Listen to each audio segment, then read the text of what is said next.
भारत में तकरीबन 11 करोड़ मुसलमान बसे हुए हैं। सदियों से ये भारत की खुशहाली और तरक्की के लिए अपना विशेष योगदान देते आए हैं। बार बार कौमी दंगे हो रहे थे और मुसलमानों की हालत बिगड़ती जा रही थी। गुस्से और लाचारी की आग से झुलसे हुए कुछ लोग जो भाईचारे और मानवता के पुजारी हैं, अपना विशाल दृष्टिकोण लेकर एकत्रित हुए और इसी आग में से जन्म हुआ institute for initiative in education. आईफी ने दौर शुरू किया संवाद का, आत्म खोज का और आत्म निरीक्षण का। मौजूदा हालात में और आने वाले दिनों के बारे में मिलकर सोचने का सिलसिला शुरू किया। राज्य, जिला और तालुका स्तर पर स्थानीय लोगों के बीच सम्मेलनों का आयोजन किया गया। आईफी की मीटिंगों में बहनें भी हिस्सा लेती हैं और चर्चा में शामिल होती हैं। इन संवादों के अंत में मुख्य 4 मुद्दे उभर कर आए, जिन पर विस्तार से बातें हुई। शिक्षा, रोजगारी, समाज में बदलाव की जरूरत, मुसलमानों के दूसरी कौमों के साथ रिश्ते। पहला कदम कारवां का 1994 में 10वीं कक्षा के बच्चों को पढ़ाई में मदद करना, ताकि उच्च शिक्षा के दरवाजे उनके लिए खुल जाएं। शिक्षा के साथ साथ मुस्लिम युवक युवतियों का आत्मविश्वास बढ़ाने के लिए नेतृत्व शिविरों का आयोजन किया गया। आईफी हर साल अहमदाबाद में पहले 10 क्रमों में आने वाले सभी बच्चों को एक खास जलसे में सम्मानित करता है। इसी जलसे में मुसलमान बच्चों में से जिन्होंने 75% या उससे ज्यादा अंक हासिल किए हों, उन बच्चों को भी सम्मानित किया जाता है। आईफी की जद्दोजहद में से एक बात साफ तौर पर उभर कर आई।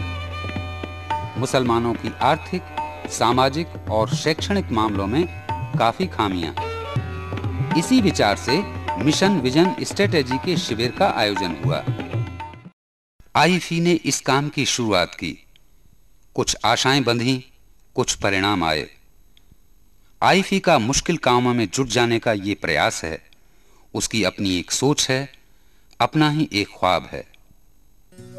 आज हमने एक ख्वाब देखा है, सदियों पुराना इंसानियत का, अमन का, खुशहाली का, जहां अज्ञानता का अंधकार न हो, जहां कोई बेकार न हो, जहां सभी के बीच समानता हो, जहां भाईचारा हो, आपस में प्यार हो, जहां सभी के लिए समान अधिकार हो, जहां सामाजिक उन्नति हो, शांति हो।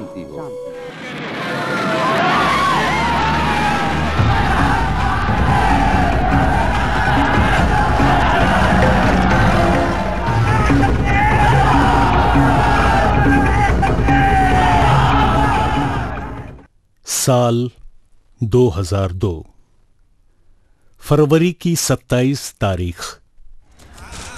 गोधरा में रेल की बोगी का जलना और गुजरात के मुसलमानों पर एक जबरदस्त कहर का बरसना, शैतानी दहशत, अजीब सी बेचैनी, दिलो दिमाग पर डर का, मौत का मंडराता साया। हर कोई खुद को महफूज नहीं पाता था। एक दूसरे पर शक की नजरें, नफरत, इंसान को इंसान से खतरा, चारों तरफ जान, माल, इज्जत, आबरू की तबाही।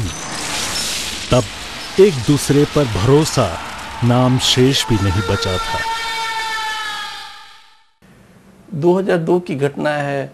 आजकल दुनिया जानती है कि 2002 में गुजरात में मुस्लिमों के ऊपर एक ज़बरदस्त अटैक हुआ, जिसे जिनोसाइड कहा गया। 3000 से ज़्यादा मुस्लिमों को मार दिया गया। 400 से 500 बहनों पे बलात्कार किए गए और मुस्लिमों की पूरी आबादियों को तहस नहस कर दिया गया। तो ये दरिंदगी भरी जो घटनाएं थी, जो कुछ लोगों ने की थे, उसकी वजह से खौफ का एक ज़बरदस्त माहौल गुजरात में पैदा हुआ था और इस खौफ के माहौल ने पूरे गुजरात के समाज को हिला कर रख दिया था। बहुत ही गहरा असर हुआ उसका हमारे काम पर। संचेतना का ये प्रोजेक्ट आईफी जो पिछले 10 साल से हम चला रहे थे और जिसमें कोशिश ये कर रहे थे कि ज़्यादा से ज़्यादा मुस्लिम जो है वो तालीम के लिए आगे बढ़े, स्कूलों में जाने लगे।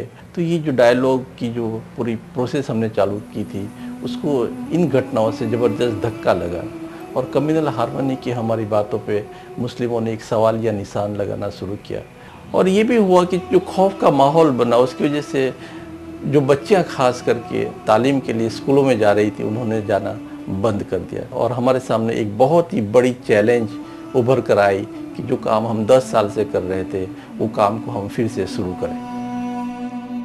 लेकिन संचेतना आईफी को अब भी अपना मिशन चलाना था। मिशन भाईचारे का, मिशन पढ़ाई के मयार का, मिशन कमजोरों के साथ रहने का, मिशन बटी हुई कौमों के दिलों में ठोसी गई नफरत को मिटाकर आपसी रिश्तों में भाईचारे का पुल बनाने का। लेकिन मिशन की हर बात को चोट पहुंची, फिर भी इरादा मजबूत था। संचेतना की बहनों के थ्रू उस संगठनों से मिले और उनसे बात करें कि हम ये काम लेके निकले और हमको ये काम करना है आगे, और हमको साथ मिलके करेंगे तो अच्छा काम कर सकेंगे। उसके लिए हमको यानी शुरू में तो बहुत तकलीफ रही क्योंकि भाई जो भी संगठन से मिलने जाते थे तो पहले तो सुन लेते थे, हमारी बात भी सुनते थे, यानी कितनी बार तो उनका ध्यान भी यानी अपनों को लग ही जाएगा, कहीं ध्यान और चला गया, बैठा है उनका पूरा शरीर वहीं है लेकिन ध्यान कहीं और चला जाता था। फिर भी हमारी हिम्मत नहीं हारते थे, हम हमारी जो बात करनी थी वो करने की कोशिश करते थे कि हमको ऐसा था कि जो 10 लोग बैठे उसमें 4 लोग भी हमारी जो बात समझ सकेंगे तो हम उसको अच्छे से कहीं काम कर सकेंगे, तो 4 कभी तो कभी काम लगेंगे। तो हमने हिम्मत नहीं हारी और काम चालू रखा। इसके बाद संचेतना आईफी ने खासकर युवा वर्ग के साथ काम करने का सोचा, जो इन फसादात में जाने अनजाने शामिल थे। इनके दिलों में इतिहास को लेकर एक दूसरे के लिए नफरत के अलावा और कुछ नहीं था। लेकिन इतना होने के बाद सिर्फ एकता की बात से वे एक हो जाते? इन युवाओं के भी अपने कई मसले थे, जैसे कि शिक्षा, बेरोजगारी, गरीबी और ऐसे कई सवाल जिसके जवाब इन युवकों के पास नहीं थे। इनकी समस्याओं को ध्यान में रखकर संचेतना आईफी ने खासकर शहर के 4 मुख्य विस्तार जैसे कि जमालपुर, बहरामपुरा, दानी लिमड़ा और शाह आलम को अपना कार्यक्षेत्र बनाया। इन युवाओं को और करीब से जानने के लिए संचेतना आईफी की टीम इनके विस्तारों में जाकर इन युवाओं से मिलती, इनसे बात करती, इनके सवाल सुनती और फिर इनके सवाल सुलझाने की चर्चा करती। इन्हें विस्तार में अपने ग्रुप की छोटी छोटी मंडलियां बनाने के लिए प्रोत्साहित करती, जिससे वे साथ मिलकर अपनी समस्याओं का हल निकाल सके। संचेतना आईफी आज तकरीबन 72 संगठनों के साथ कार्यरत है। इन युवाओं के साथ बातचीत करते हुए कई बातें सामने आई, जिससे वे अपनी ही समस्याओं का हल निकालने में सहाय रूप हो सके। इन बातचीत के फलस्वरूप एक अहम मुद्दा था शिक्षा, और संचेतना आईफी ने फिर चुना एजुकेशन का रास्ता। अपने कंप्यूटर क्लास शुरू किए और युवाओं का कंप्यूटर क्लास में आना शुरू हुआ। संचेतना आईफी का कंप्यूटर क्लास शुरू करने का मुख्य हेतु था कि विस्तार के हिंदू मुस्लिम युवक युवतियों को एक साथ बिठाकर आधुनिक शिक्षा के साथ साथ उनके दिलों में कौमी एकता की भावना पैदा करना, ताकि दोनों एक दूसरे को समझ सके, आपसी गलतफहमी दूर हो सके और इनके बीच नए रिश्ते बने। संचेतना संस्था द्वारा चलता है आईफी प्रोजेक्ट। उसमें बच्चों को अच्छी तरह से कंप्यूटर ज्ञान दिया जाता है, उसमें इंग्लिश स्पीकिंग कराई जाती है और पर्सनालिटी डेवलपमेंट भी कराया जाता है। मैंने वहाँ जाके मालूम नहीं था मेरे में क्या शक्ति है, क्या कर सकता हूँ मैं। वहाँ जाके मैंने सीखा, जाना।